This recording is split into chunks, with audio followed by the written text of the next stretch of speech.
Hello everyone, once again welcome back on my YouTube channel. Today we will cover the topic Factories Act 1948. The last topic we are going to start, that is Special Provision of Factory Act 1948. तो आज के lecture में हम discuss करेंगे कुछ special provisions किसके, factory act 1948 के।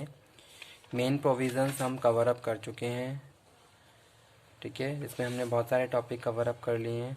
आज हम फैक्ट्री एक्ट 1948 का लास्ट टॉपिक कवर अप करेंगे, जिसमें स्पेशल प्रोविजंस हैं, कुछ स्पेशल ड्यूटीज़, कुछ स्पेशल केसेस जहाँ पे कुछ स्पेशल प्रोविजंस लगाए गए हैं अंडर फैक्ट्रीज एक्ट 1948, तो वो आज हम कवर अप करेंगे। So let's start the topic.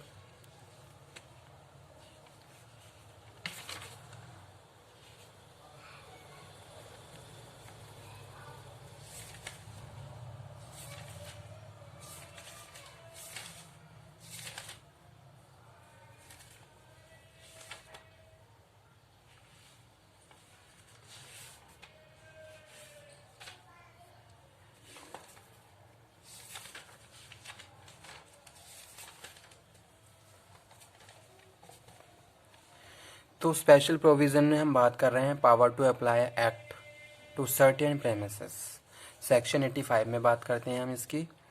तो यहाँ पे हम बात कर रहे हैं as a discussed earlier the state government by notification is empowered to apply the act to any establishment even if the number of workers is less than the necessary minimum prescribe for the purpose, ठीक है। तो पहली चीज़ ये, तो यहाँ पे जैसे कि हमने बात करी थी कि फैक्ट्री किसको कहते हैं, जहाँ पे 10 या 10 से ज़्यादा लोग with the aid of power काम कर रहे हैं, या 20 to more without the aid of power काम कर रहे हैं, तो उस प्रेमिसेस को हमने फैक्ट्री बोला था। तो वही यहाँ पे हम डिस्कस कर रहे हैं कुछ ऐसे स्पेसिफिक रीज़न जहाँ पे हम उस कंडीशन को क्या कर सकते हैं, चेंज कर सकते हैं। तो वहीं यहाँ पे हम बात कर रहे हैं power to apply act certain premises, कुछ ऐसी प्रेमिसेस जहाँ पे एक्ट अप्लाई किया जाता है, ठीक है, रैदर देन कि क्या कंडीशन है फैक्ट्री एक्ट 1948 की और नहीं, ठीक है। तो वो यहाँ पे हम बात कर रहे हैं as discussed earlier state government by notification. तो किसके थ्रू होता है स्टूडेंट, ये स्टेट गवर्नमेंट के थ्रू बाय द नोटिफिकेशन, ठीक है।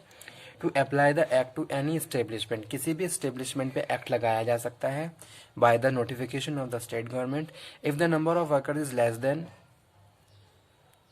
The necessary minimum prescribe for the purpose, ठीक है। अगर नंबर ऑफ वर्कर्स कम भी हैं उस केस में भी, जैसे कि मैंने बात करी थी 20 या 22 without the aid of power काम कर रहे हैं, तो उसको हम फैक्ट्री बोलते हैं। तो 22 below also can be come under in special provisions, okay.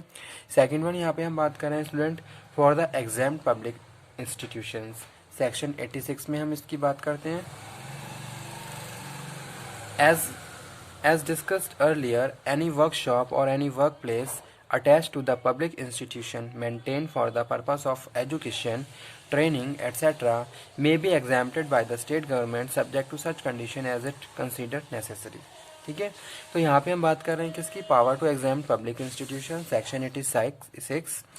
As discussed earlier any workshop और एनी वर्क प्लेस, कोई भी वर्कशॉप या कोई भी वर्क प्लेस जो अटैच है किसके, attach to a public institution, ठीक है, maintained for the purpose of education, training, ठीक है, उसके लिए हम यहाँ पे हम बात कर रहे हैं may be exempted by the state government subject to such condition as to may consider necessary. तो यहाँ पे हम बात कर रहे हैं जैसे कि कुछ जगह जिसको हमने क्या कर रखा है, अंडर फैक्ट्री में ही ट्रेनिंग पर्पस से या फिर एजुकेशन पर्पस से हमने वहाँ पे उसको यूज़ किया हुआ है, तो वहाँ पे कुछ कंडीशंस में रिलैक्सेशन दी जा सकती है under factory act 1948। Next student हम बात कर रहे हैं डेंजरस ऑपरेशंस की, जो सेक्शन 87 कवर करता है, ठीक है। डेंजरस ऑपरेशंस में हम बात कर रहे हैं the state government is empowered the frame special rules where a manufacturing process or the operation being carried on a factory expose any person employed into the serious risk of the body injury, poisoning or disease. It may make rules such factories, ठीक है। तो उन जगह पे हम कुछ special provisions लगा सकते हैं जहाँ पे डेंजरस ऑपरेशंस हो रहे हैं। तो सबसे पहला प्रोविज़न क्या है, स्पेसिफाइंग द मैन्युफैक्चरिंग प्रोसेस और operations under by declaring it be dangerous, ठीक है।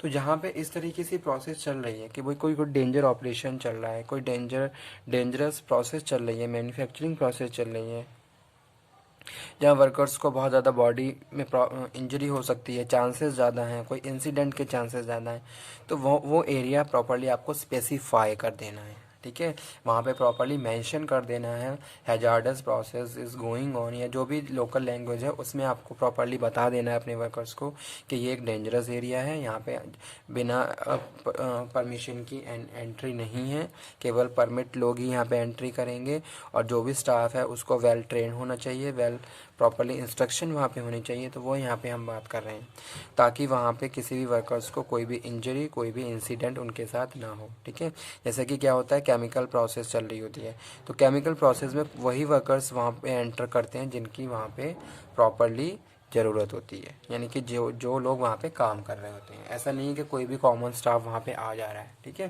क्योंकि केमिकल से किसी को भी कोई भी इंजरी हो सकती है, और जिसको पता नहीं है केमिकल किस तरीके से ट्रीट किया जाता है, तो इस केस में हम बात कर रहे हैं यहाँ पे। नेक्स्ट हम बात कर रहे हैं प्रोहिबिटिंग द और restricting the employment of women, adolescent और चिल्ड्रन इन मैन्युफैक्चरिंग प्रोसेस और ऑपरेशन। अगर मैन्युफैक्चरिंग प्रोसेस का काम चल रहा है तो वहाँ पे क्या है, वुमेन, यंग पर्सन और एडोलसेंट, इन सब की एंट्री बैन होती है, वहाँ ये लोग एंटर नहीं कर सकते। तो प्रॉपर्ली आपको क्या करना है, स्पेशल प्रोविज़न में बहुत सारे इंस्ट्रक्शन लगाने हैं कि भाई women workers, young person, adolescent, इन सब की एंट्री यहाँ पे नहीं है, कोई भी यहाँ पे नहीं होना चाहिए। ठीक है, और साथ के साथ प्रॉपर्ली वहाँ पे जो भी सुपरविज़न है, जो भी गेट कीपर है, उसको भी प्रॉपर इंस्ट्रक्शन दे रहे हैं कि किसी भी वुमेन वर्कर्स की यहाँ पे एंट्री नहीं होनी चाहिए। यानी कि जो मैन्युफैक्चरिंग प्रोसेस है उसमें केवल हमारा जो एडल्ट स्टाफ है वही होना चाहिए। ठीक है, तो वो यहाँ पे हम बात कर रहे हैं। उसके बाद स्टूडेंट बात कर रहे हैं providing for periodical medical examination of the person employ. जो भी लोग आपकी, जो भी वर्कर्स काम कर रहे हैं जिनको आपने एम्प्लॉय किया है अपनी ऑर्गेनाइजेशन में, उनका पीरियोडिकल मेडिकल एग्जामिनेशन होना चाहिए। ठीक है, और सर्टिफिकेट प्रॉपर आपके पास उनका होना चाहिए।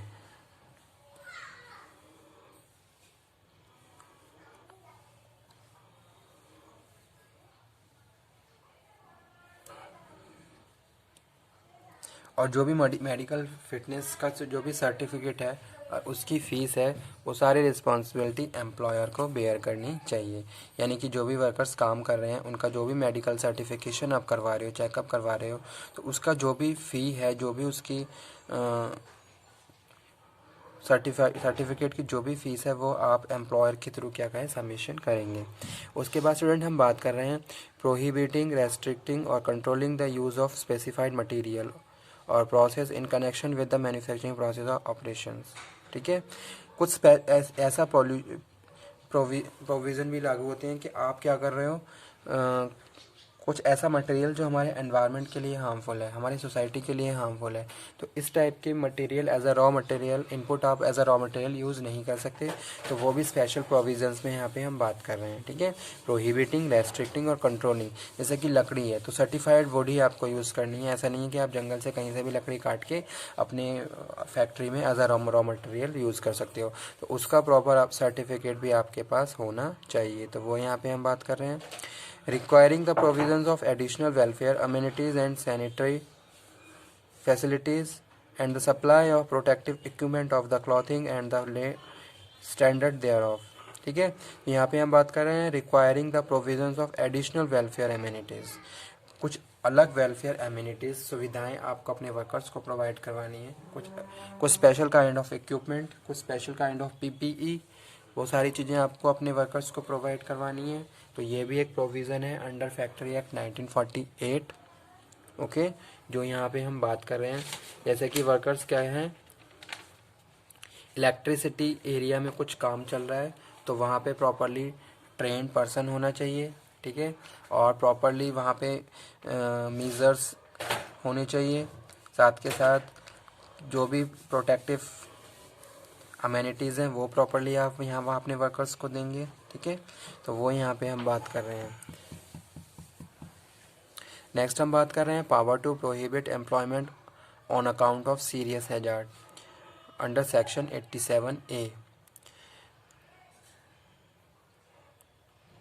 ठीक है।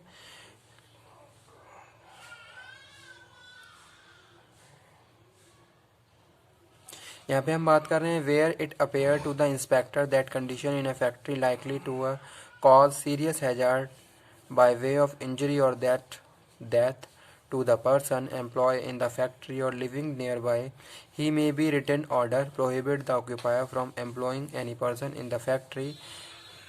Minimum number of person necessary to attend the minimum task until the hazard is removed. ठीक है।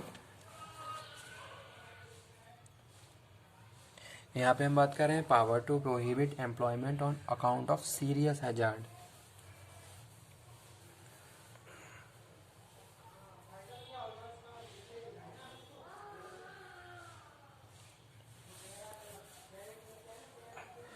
तो जो भी वर्कर्स हमारी ऑर्गेनाइजेशन में काम कर रहे हैं उनको प्रॉपरली हमें उनके जो भी वर्किंग है उनको प्रॉपरली मेंशन करना है, वो कहाँ पे काम कर रहे हैं, किस एरिया में काम कर रहे हैं। ठीक है। अगर कोई हैजार्डस प्रोसेस चल रहा है तो वहाँ पे आप हर किसी को काम पे नहीं लगा सकते। प्रॉपर ट्रेंड स्टाफ आपको वहाँ पे काम पे लगाना है। ठीक है। जो अंडर सेक्शन 87 आता है, और उनकी फिटनेस का सर्टिफिकेट, उनकी ट्रेनिंग का सर्टिफिकेट आपके पास प्रॉपर होना चाहिए। और इन सारी चीज़ों के लिए आपको प्रॉपर रिकॉर्डिंग करनी है। ठीक है। यानी कि आपके पास रिटन रिकॉर्ड भी होने चाहिए कि आपने उनको प्रॉपरली ट्रेन किया है। आपके पास उनकी ट्रेनिंग का सर्टिफिकेट भी होना चाहिए और फिटनेस सर्टिफिकेट भी आपके होने चाहिए। तो वो यहाँ पे हम बात कर रहे हैं power to prohibit employment on account of serious hazard, notice of certain accident. Next हम बात कर रहे हैं सेक्शन 88।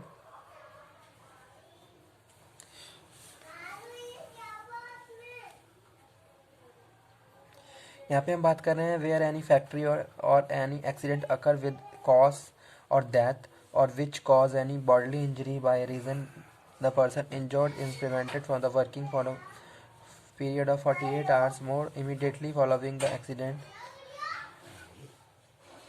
ठीक है।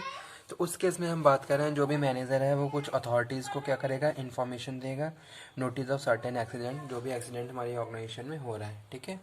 तो ये रिस्पॉन्सिबिलिटी है किसकी, मैनेजर की।